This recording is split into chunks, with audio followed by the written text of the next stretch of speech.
Leila, quais são as características para valorização de um imóvel? Então, hoje eu vou trazer para vocês aqui 6 características que, ao meu ver, são muito importantes, muito relevantes para a valorização de um imóvel.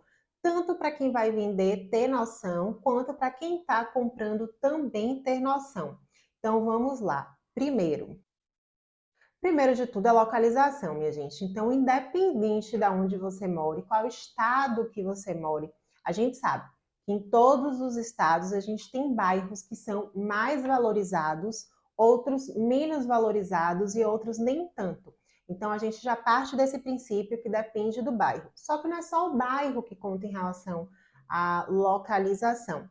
Então, quanto mais perto de vias de acessos fáceis e rápidas valoriza seu imóvel, quanto mais perto também de serviços, que são serviços, Leila?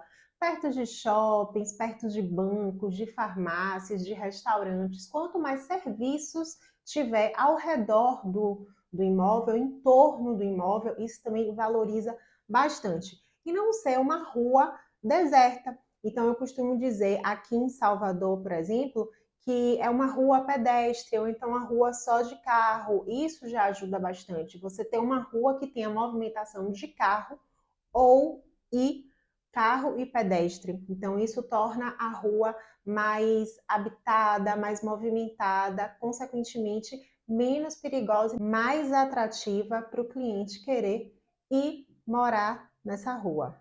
Segundo ponto, idade barra conservação do prédio. Aí você me pergunta, Leila, por que esse barra conservação do prédio?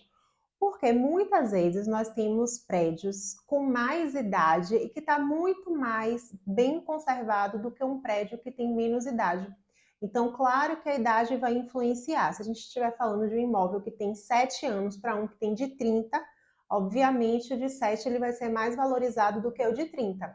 Mas se a gente estiver falando, por exemplo, de um de 7 e outro de 15, corre um grande risco do de 15 estar mais conservado do que o de 7.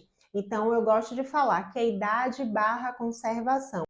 É muito importante na hora de uma aquisição do imóvel vocês prestarem atenção como é a conservação daquele prédio. Quando você faz a visita pelo empreendimento, pelo condomínio, você vai observar a questão de limpeza, a questão de conservação mesmo dos móveis, das áreas comuns, né? Como é que está a limpeza, enfim. Então, isso é muito importante. Procurar saber também se existe uma administração. Quando existe uma administração de imóvel, geralmente o prédio, o condomínio, ele está sempre limpo e organizado. Terceiro ponto. Não adianta você estar no imóvel lindíssimo internamente, o seu apartamento, o seu imóvel, não ser condizente com o prédio, não está em bom estado de conservação. Então, como ele está internamente, vai fazer muita diferença. E assim, a gente tem que levar em consideração que a maioria dos clientes, quando fazem a aquisição de um imóvel, eles não estão querendo ter tanto custo extra assim de reformas, de benfeitorias. Existem as exceções, Leila, existem, mas na sua grande maioria, os clientes já querem encontrar um imóvel já todo arrumadinho, já todo ajeitadinho, para não ter esse custo extra, porque quando você compra imóvel, você já tem o custo das taxas cartoriais, ITIV e o custo do próprio imóvel. Então, quanto mais arrumado ele tiver, se ele tiver com um projeto de arquiteto ótimo, maravilhoso, mas também se ele não tiver com um projeto de arquiteto, não tem problema. Ele não vai valorizar tanto, mas o mais importante é que ele esteja conservado. O que é essa conservação que você está me dizendo, Leila? Como é que estão os pisos? Estão ok? As janelas sem vidro rachado? A pintura? O acabamento dos armários planejados está em bom estado de conservação. Então, tudo isso conta para a valorização do seu imóvel. 4. Infraestrutura de lazer. Minha gente, essa questão de infraestrutura de lazer, aqui em Salvador, pelo menos, dá o que falar. Por quê? Aqui a gente tem um costume de gostar de infraestrutura de lazer, mas não necessariamente de utilizar a infraestrutura de lazer. Então, se você tem 2 imóveis que estão na mesma localização, que tem a mesma metragem, tem o mesmo perfil, porém um tem infraestrutura de lazer mais completa, o outro não tem ou tem pouca, é claro que o que tem a infraestrutura de lazer completa vai ter uma valorização um pouco maior do que o que não tem. Agora, o que vale levar em consideração quando você vai comprar um imóvel é se realmente você e sua família vocês vão fazer uso, vão utilizar essa infraestrutura de lazer. Porque às vezes você faz um aporte de um imóvel em um valor maior de coisas que você nem vai utilizar, podendo ter feito em um outro muito similar com um valor menor que você não precisaria fazer um aporte tão grande quanto esse outro. Então, vale a pena prestar atenção em relação a isso quando você for escolher seu imóvel. Quinto, quantidade de vagas de garagem.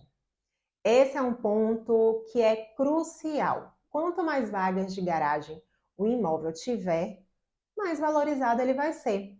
Uma vaga de garagem aqui em Salvador, a depender do empreendimento, ele pode variar de 20 mil a 40 mil, depende do padrão. Então, assim, é muito cômodo, mesmo que em uma casa você tenha apenas um carro, é muito cômodo você ter um imóvel que pelo menos tenha duas vagas. Porque quando chega uma visita que não quer botar do lado de fora, enfim, você tem uma vaga extra ali. Então, é sempre bacana, quando você for comprar um imóvel, ele ter duas vagas a mais. 3 vagas, 4 vagas. Quanto mais vagas tiver, ele vai ser mais valorizado. Sexto e último, incidência solar. E eu ainda coloco barra, depende de qual estado você mora. Vou te explicar por quê. Aqui em Salvador, você deve saber que a gente não tem as estações definidas. Então, é sol quase sempre e tem alguns pedaços de alguns meses que a gente tem uma incidência maior de chuva, mas nada que faça um frio absurdo. Então, aqui em Salvador, os imóveis eles são mais valorizados os que não têm o sol da tarde, que é o que a gente chama do sol poente.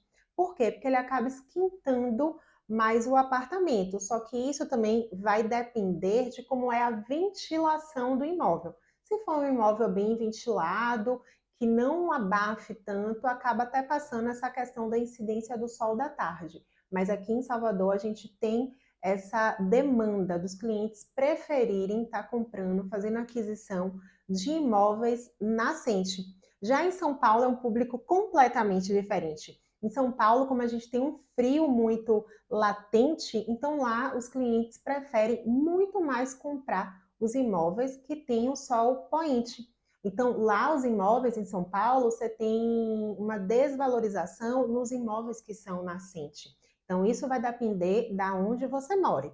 Aqui em Salvador, se o imóvel for nascente, ele, assim, de cara, já é muito mais bem visto pelos clientes do que o poente. Mas tudo também é relativo, né? Questão de ventilação. Tem nascente que é quente e tem poente que é mais fresco. Então, a gente não pode se apegar. É uma tecla que eu bato muito com meus clientes. Não vamos se apegar a isso. Vamos visitar, sentir o imóvel, sentir como é o apartamento, sentir a ventilação, para depois tomar uma decisão. Espero que vocês tenham gostado das dicas. Quem não me segue no Instagram, segue lá, Leila Bahia Imóveis. Lá você consegue ver um pouco da minha rotina, você consegue ter noção dos imóveis que a gente tem disponíveis para comercialização. E se por acaso você quer algum tema que eu vim aqui para explicar, manda nos comentários, ou lá no Instagram, ou aqui no YouTube, que eu vou trazer esse tema para explicar especialmente para vocês.